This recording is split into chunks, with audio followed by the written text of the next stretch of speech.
নমস্কাৰ বন্ধু বান্ধৱীসকল, আপোনালোকক আসাম ডিজিটেল হেল্পলৈ মই দীপাংকৰে স্বাগতম জনাইছোঁ। আমি এই চেনেলটোত আপোনালোকক শিক্ষা, বাণিজ্য আৰু টেকন'লজি বিষয়ৰ সকলোবিলাক নতুন খবৰ আপোনালোকৰ মাজলৈ আগবঢ়াই যাম। সকলোবিলাক খবৰ আগলৈ প্ৰথমে পাবলৈ আসাম ডিজিটেল হেল্প চেনেলটি ছাবস্ক্ৰাইব কৰি দিয়ক আৰু লগতে সকলোবিলাক ভিডিঅ' প্ৰথমে পাবলৈ বেল আইকনটি টিপি দিয়ক। বলক আজিৰ বাতৰিটো চাই লওঁ। চাওক,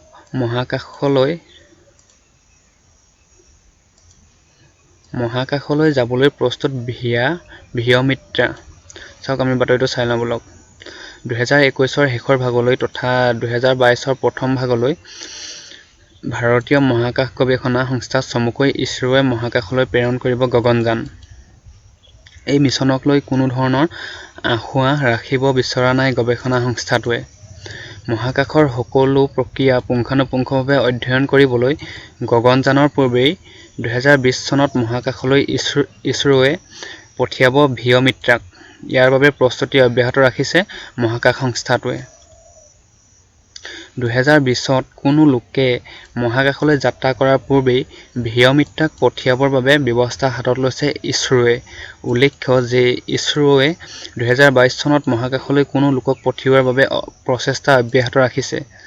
সেই অনুসৰিয়ে কোনো ব্যক্তি অবিহনে first human space flight program Gaganyaan প্ৰেৰণৰ দিহা কৰিছে। গগনযানত যিহেতু কোনো মহিলাক প্ৰেৰণ কৰা নহয়, সেইবাবে দেখাত হুবহু মহিলাৰ দৰেই এটা ৰবট প্ৰেৰণ কৰিব ইছৰোৱে। সেই ৰবটৰ নামেই দিয়া হৈছে ভিঅ'মিত্ৰা। ইতিমধ্যে টুইটাৰ যোগে ভিঅ'মিত্ৰাৰ ৰূপটো প্ৰকাশ কৰিছে ইছৰোৱে। কাৰিকৰী দিশৰ পৰা চাবলৈ গ'লে গগনযানৰ সৈতে যাবলগীয়া ভিঅ'মিত্ৰাই হ'ব মহাকাশলৈ যোৱা প্ৰথমগৰাকী ভাৰতীয় যাত্ৰী। গগনযানৰ এই কাৰ্যসূচীৰ কথা প্ৰধানমন্ত্ৰী নৰেন্দ্ৰ মোদীয়ে 2018 বৰ্ষৰ স্বাধীনতা দিৱসৰ কাৰ্যসূচীত ঘোষণা কৰিছিল। এই কাৰ্যত সহায়ক হোৱাকৈ মস্কোত ইছৰোৰ এটা কাৰিকৰী ইউনিট গঠন কৰাৰ বাবে কেন্দ্ৰীয় কেবিনেটে অনুমোদন দিছিল। গগনযান প্ৰকল্পৰ বাবে মস্কোত এই ইউনিটটো গঠন কৰা হৈছিল। বলক আমি অন্য বাতৰিটো চাই লওঁ। চাওক, যিহেতু মহাকাশলৈ এতিয়া ভাৰতীয় ৰবট পঠিয়াব, এইটো অতি ভাৰতীয়সকলৰ বাবে এটা অতি সুখবৰ। বলক আমি অন্য বাতৰিটো চাই লওঁ। চাওক, এই বাতৰিটো নাৰিকলৰ উপকাৰিতা। চাওক, আমি সকলোৱে নাৰিকল খাওঁ, কিন্তু ইয়াৰ উপকাৰিতা সম্পৰ্কে হয়তো আমি বহু কথা নাজানো। কিন্তু আজি বলক আমি নাৰিকলৰ উপকাৰিতাৰ বিষয়ে অলপ জানি লওঁ। সমগ্ৰ বিশ্বজুৰি ব্যাপক চাহিদা থকা ফলবোৰৰ ভিতৰত নাৰিকল অন্যতম। অকল ফল হিচাপেই নহয়, নাৰিকলৰ পানী আৰু তেলো স্বাস্থ্যৰ বাবে অত্যন্ত উপকাৰী। দক্ষিণ ভাৰতৰ উপৰি বিভিন্ন দেশত নাৰিকলৰ তেল ব্যাপকভাৱে ব্যৱহাৰ কৰা হয় খাদ্য প্ৰস্তুতকৰণৰ ক্ষেত্ৰত। নাৰিকলৰ ঔষধি গুণৰ বিষয়ে বিশেষভাৱে বৰ্ণনা আছে আয়ুৰ্বেদত। বলক আমি এই গুণবিলাক চাই লওঁ বলক। মগজুৰ কাৰ্যক্ষমতা বৃদ্ধি কৰিব পাৰে নাৰিকলৰ তেলে। মগজু বৃদ্ধ বয়সলৈকে সুস্থ কৰি ৰাখি আলজেইমাৰ ৰোগ প্ৰতিৰোধ কৰিব পৰা গুণ আছে নাৰিকল তেলৰ।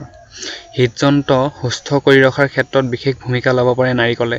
ফল হিচাপে নাৰিকল খোৱাৰ লগতে নাৰিকলৰ তেল আৰু পানী খাদ্য তালিকাত অন্তৰ্ভুক্ত কৰিলে হৃদৰোগ হোৱাৰ আশংকা কমি যায়। বিভিন্ন ধৰণৰ শক্তিশালী এন্টি অক্সিডেণ্টেৰে সমৃদ্ধ হৈ থকা বাবে নাৰিকল খালে বৃদ্ধি পায় শৰীৰৰ ৰোগ প্ৰতিৰোধ ক্ষমতা। নাৰিকলৰ গাখীৰ নিয়মীয়াকৈ খালে শৰীৰত জমা হোৱা অতিৰিক্ত চৰ্বি আঁতৰি যায়। হতাশা আঁতৰাব পৰা গুণ আছে নাৰিকল তেলৰ। নাৰিকল তেলেৰে শৰীৰ মালিচ কৰিলে তথা নাৰিকল তেলত ৰন্ধা আহাৰ খালে মানসিক ৰোগৰ পৰা মুক্ত হৈ থাকিব পাৰি।